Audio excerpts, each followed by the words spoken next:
दोस्तों आज चलते हैं गुरु द्रोण की नगरी। आपको भी कंफ्यूज हो रहा होगा कि गुरु द्रोण की नगरी कहाँ है, तो मैं आपको बताती हूँ कि गुरु द्रोण की नगरी है देहरादून, जो कि गुरु द्रोण की तपोस्थली है। वो देहरादून से 7 किलोमीटर आगे चल के है और मैं आज आपको उसी जगह में ले चलती हूँ जहाँ पे कि गुरु द्रोण ने अपनी तपस्या करी थी और उनकी तपस्या से प्रसन्न होकर भगवान शिव ने उनको वरदान दिया था कि आगे चल के ये नगरी आपके नाम से प्रसिद्ध होगी। तो इसीलिए इस नगरी का नाम गुरु द्रोण की नगरी और देहरादून पड़ा है। तो आपको भी ले चलते हैं गुरु द्रोण की नगरी में, गुरु द्रोण की तपोस्थली मंदिर में टपकेश्वर दर्शन करने के लिए, मंदिर में जो कि देहरादून में है टपकेश्वर महादेव करने के लिए। और मेरे साथ आज प्रीति भी है, भंडारी दीदी भी है और पीछे ये हरिद्वार से आ रखी है। और तो दोस्तों आपको बता दूं कि जहाँ पे ये जगह है वहाँ पे एक चट्टान है और चट्टान से हमेशा ही पानी टपकता रहता है। टपकेश्वर महादेव, लेकिन महादेव से पहले मुझे पकौड़े खाने हैं यहाँ पर। और आंटी जी को बहुत भूख लग गई है, बोल रही है कहीं लंगर हो तो हम खाना खाएं। कौन खिलाएगा? तो दोस्तों आज फिर निर्मला खुशहाल अपना यूट्यूब चैनल में आप सबका स्वागत करती है। आज मैं अपने फ्रेंडों के साथ आज पहुंच गई हूं द्रोण की नगरी देहरादून टपकेश्वर महादेव के दर्शन। तो दोस्तों एक बार मुझे जरूर कमेंट करके बताएं कि आपको मेरे ब्लॉग्स कैसे लगते हैं, आप पसंद आते हैं आपको तो लाइक करें, शेयर करें और कमेंट करें और कमेंट करके मुझे बताएं कि आपको क्या पसंद है। और दोस्तों जैसे कि आप देख रहे हैं कि आजकल यहाँ पे शिवरात्रि के उपलक्ष्य में मेला चल रहा है, जो कि पूरा एक सप्ताह रहने वाला है। हेलो गाइस बोलो, हेलो गाइस, हेलो गाइस बोलो, नी बोलो, हेलो गाइस। नहीं देख रहा अभी।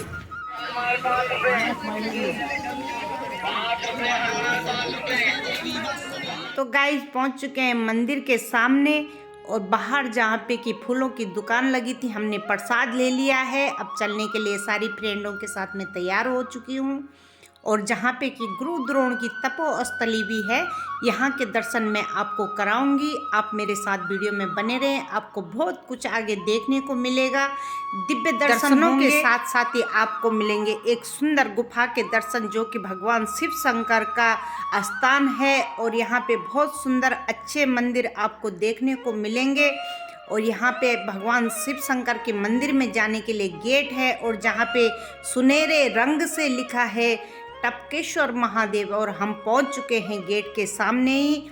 और अब हम चलते हैं उसी स्थान पे जहाँ पे कि भोलेनाथ ने गुरु द्रोण को अपने लिंग रूप में दर्शन किए थे। साक्षात उनके सामने भगवान शिव शंकर भोलेनाथ प्रकट हुए थे और उनको शस्त्र विद्या का ज्ञान भी और ये वो गुरु द्रोण को यहीं से मिला था। नदी के किनारे स्थित भगवान टपकेश्वर महादेव का मंदिर है और यहाँ पे और महाभारत के दोनों सेनाओं के कुल गुरु द्रोण ने यहाँ पे 12 साल तक तपस्या करी और भगवान शिव के दर्शन पाए और भगवान शिव शंकर ने प्रसन्न होकर कुल गुरु द्रोण को धनुर्विद्या का ज्ञान प्रदान करा। और यहाँ पे आज भी लोगों का दर्शनों का तांता लगा रहता है और गुफाओं की पतली पतली रास्तों से गुजरकर जो टपकेश्वर महादेव जी तक पहुँचाता है। और ये मंदिर अपने आप में ही एक सुंदर और अनूठा मंदिर है। दिव्य दर्शन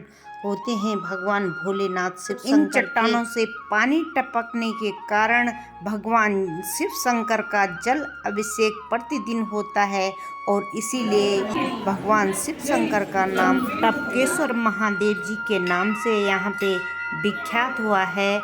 और मैं आपको एक पौराणिक कथा सुनाती हूँ कि पहले पौराणिक टाइम पे यहाँ महाभारत से भी पहले की बात है, जब अपने शिष्यों को धनुर्विद्या का ज्ञान दिया करते थे और उसके बाद शाम को थके हारे घर में आते और उन्होंने देखा कि पत्नी बहुत ही व्याकुल है, बहुत परेशान है। तो उन्होंने कृपी से पूछा कि प्रिय तुम क्यों इतनी परेशान हो, अपनी परेशानी का कारण मुझे बताइए। और तब कृपी ने कहा कि स्वामी मैं इतने दिनों तक पुत्र सुख से क्यों वंचित हूँ और मुझे पुत्र सुख की प्राप्ति कब होगी। और तब गुरु द्रोण ने कहा कि प्रिय हमारे भाग्य में औलाद का सुख नहीं है, आपको पता है। तो उन्होंने कहा कि स्वामी आप भगवान शिव शंकर के भक्त हैं और भगवान से आप वरदान मांगिए कि हमें पुत्र सुख की प्राप्ति हो। और तब गुरु द्रोण ने भगवान शिव शंकर से पुत्र प्राप्ति की प्रार्थना करी और भगवान शिव शंकर ने प्रसन्न होकर उनको एक पुत्र दिया, जिसका नाम, जो कि पांडव और कौरवों की कुल गुरु का पुत्र का नाम अश्वत्थामा है। माँ कृपी के स्तनों पे दूध न होने के कारण माता ने अपने पुत्र को चावल का मांड बनाया और वो पिलाया। और अश्वत्थामा को ये पता नहीं था कि दूध नाम की भी कोई चीज़ है। और उन्होंने जब बड़े हुए और बड़े होने के बाद और ऋषि मुनियों के पुत्रों के साथ वो खेलने के लिए गए तो उन्होंने देखा कि सब बच्चे अपनी माँ का स्तनपान कर रहे हैं, लेकिन मेरी माँ तो मुझे चावल का मांड पिलाती है, ये क्या बात है। और तब उन्होंने घर में जाके अपनी माँ से, अपने पिताजी से कहा कि हमें ऐसा क्यों मिलता है कि चावल का मांड पीने को मिलता है।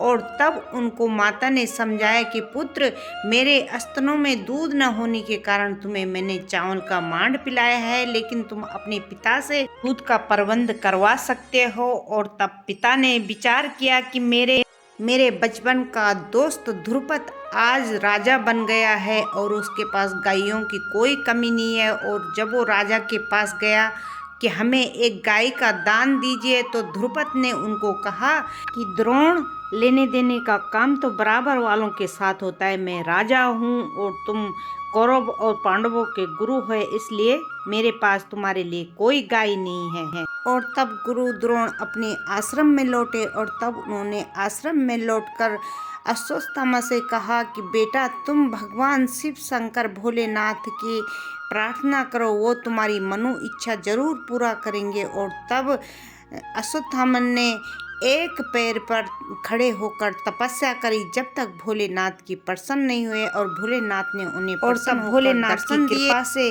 गुफाओं की कंदराओं से गौ का थन उत्पन्न हुआ और थन से दूध की धारा उत्पन्न हुई।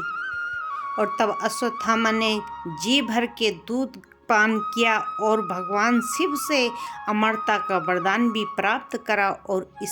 और इसीलिए पौराणिक काल में इस मंदिर का नाम दूधिया महादेव जी के नाम से भी विख्यात था। और धीरे धीरे परिवर्तन होने के कारण कलयुग आते आते ये दूध की धारा पानी में परिवर्तन हो गई। और आज जहाँ पे कि पानी से भगवान शिव शंकर का जल अभिषेक होता रहता है। और यहाँ पर देखिए भक्तों का तांता लगा है और कई भक्त अपनी मनोकामनाओं को नंदी के कानों में बोल रहे हैं। और बोला जाता है कि जो भगवान शिव तक जो हम लोगों की प्रार्थना नहीं पहुँचती है, वो नंदी जी भगवान शिव शंकर तक हमारी प्रार्थना को जरूर पहुँचाते हैं, क्योंकि नंदी शिव जी के सवारी हैं।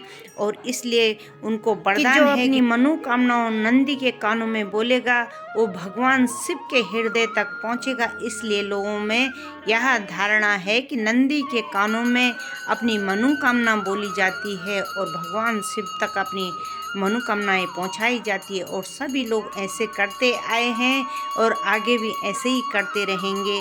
और आपको ये वीडियो कैसे लगा है मुझे एक बार कमेंट में ज़रूर बताना। और अभी और मंदिरों के दर्शन करने बाकी हैं, जहाँ पे शिव है वहाँ पे शक्ति है। माँ वैष्णवी के दर्शन अभी बाकी हैं और पूरे मंदिर में यहाँ पे गुफा है और गुफा के अंदर हम लोग चल रहे हैं, कहीं पे बैठ के कहीं पे झुक के। बहुत ही पतली गली है मंदिर के अंदर और बहुत ही छोटे छोटे गेट बनाए गए हैं कि ताकि जब भक्त मंदिर में आए तो अपना पूरा घमंड छोड़ के आए और भगवान के चरणों में शीश झुकाते हुए आगे बढ़े।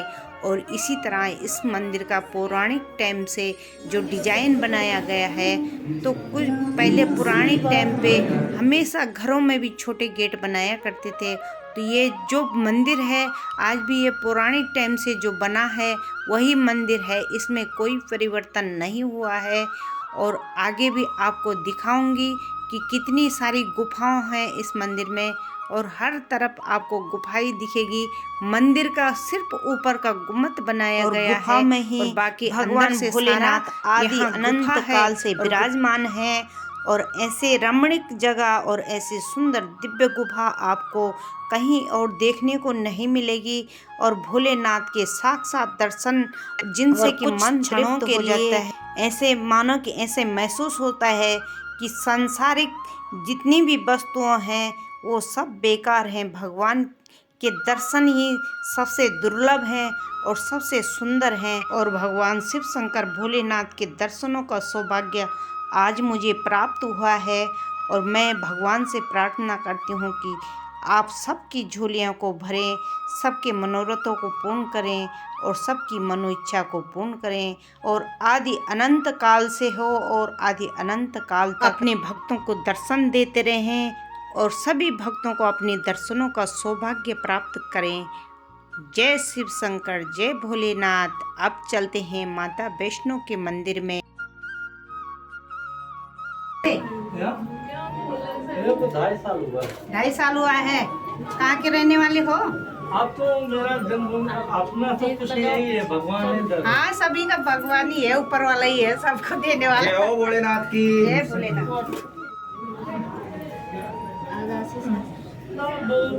यही के है। सही बात है, यही सही बात है। गुरु है ये माता। महाभारत के टाइम से बनाया ये, कितना पुराना हो गई मंदिर। मजा आ गया, मजा आ गया। आज पहली बार आई तो मैं दूसरी बार आई। दूसरी बार आ रही है। दूसरी बार आई, अच्छा लग रहा नहीं? लेकिन जो आज ज्यादा आनंद और यहाँ पे देख रहे हो कितना बड़ा पत्थर है ये। और इसी पत्थर के नीचे से होके हम जाते हैं वैष्णो माता की गुफा में। और वैष्णो माता के गुफा तक ये रास्ता हमें लेके जाएगा। और बहुत सुंदर लगा आज के दर्शनों में, बहुत ही आनंद आया। बहुत सब्सक्राइब करना। हाँ, और हमारे बहुत नहीं बढ़िया साड़ी। और यहाँ पे हो रहे हमें हनुमान जी की विशाल मूर्ति के दर्शन। और यहाँ पे हो रहे हनुमान जी के विराट स्वरूप के दर्शन। और बहुत ही दिव्य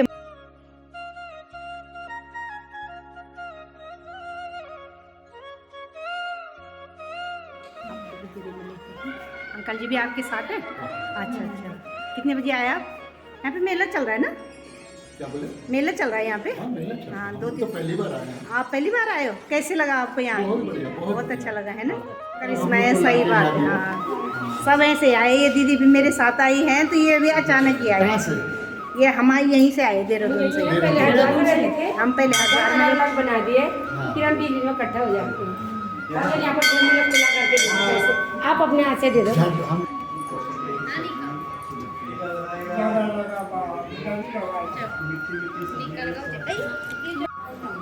हम यहाँ पहले और अब जाते हैं वैष्णो माता के दर्शन के लिए। वैष्णो माता की गुफा में प्रवेश करते हैं, जहाँ पे कि बहुत ही सकड़ा और बहुत ही पतली सी गली अंदर को जा रही है। और सारे लोग बैठ के लेट के इस गुफा के अंदर प्रवेश करेंगे। और माता रानी की गुफा में जयकारा बोलते हुए सारे ही लोग जा रहे हैं।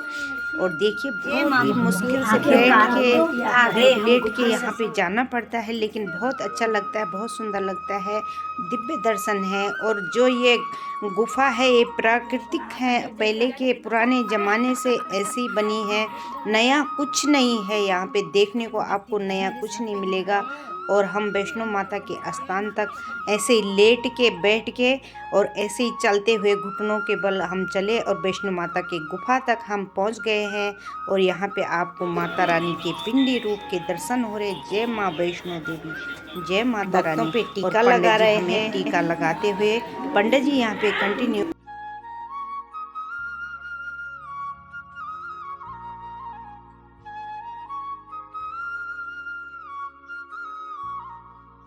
और हम आ गए हैं माँ वैष्णो की गुफा के दर्शन करके। और उसके बाद मैंने आपको नदी के दर्शन कराए।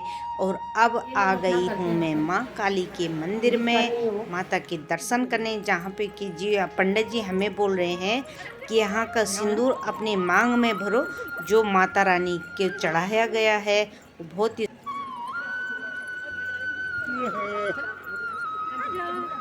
जय माँ संतोषी, संतोषी माता का मंदिर है। वो देखो जय शिव शंकर।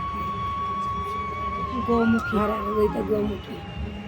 मतलब इतने चीज विस्तार हैं? खाओ ना खाओ। मंदिर में दर्शन और आगे हम दर्शन करके अब बहुत अच्छा लगा, बहुत आनंद मिला, बहुत सुंदर मंदिर है। लेकिन इसकी भी परमानेंट ड्यूटी हो गई। परमानेंट ड्यूटी हो गई और मेरा कर्तव्य बन गया कि आपको दिखाती रहूं जहाँ मैं जाऊं। और ये एक हमारे साथ छोटा भोले आ रखा है ये आज। और ये सब आ गए अब दर्शन करके। अब हमारी यात्रा यहाँ पे पूरी हो गई और आगे चलते हैं मेले के दर्शन कर रहे। अब मेला में घूमने के लिए जाएंगे, है ना। चलो गाइस। और दोस्तों आ गए हम मंदिर के दर्शन करके, भगवान टपकेश्वर महादेव जी के दर्शन करके। और आपको कैसे लगा ये सब मुझे कमेंट में ज़रूर बताना। और अब हम अपने इस वीडियो को अब करते हैं समापन। अगर आपको अच्छा लगा हो तो लाइक करें, सब्सक्राइब करें, कमेंट करें और कमेंट करके मुझे बताएं कि ये वीडियो आपको कैसे लगा। और स्वस्थ रहें, मस्त रहें और अपनी लाइफ को एंजॉय करें। Thank you for watching. Video को करते समापन।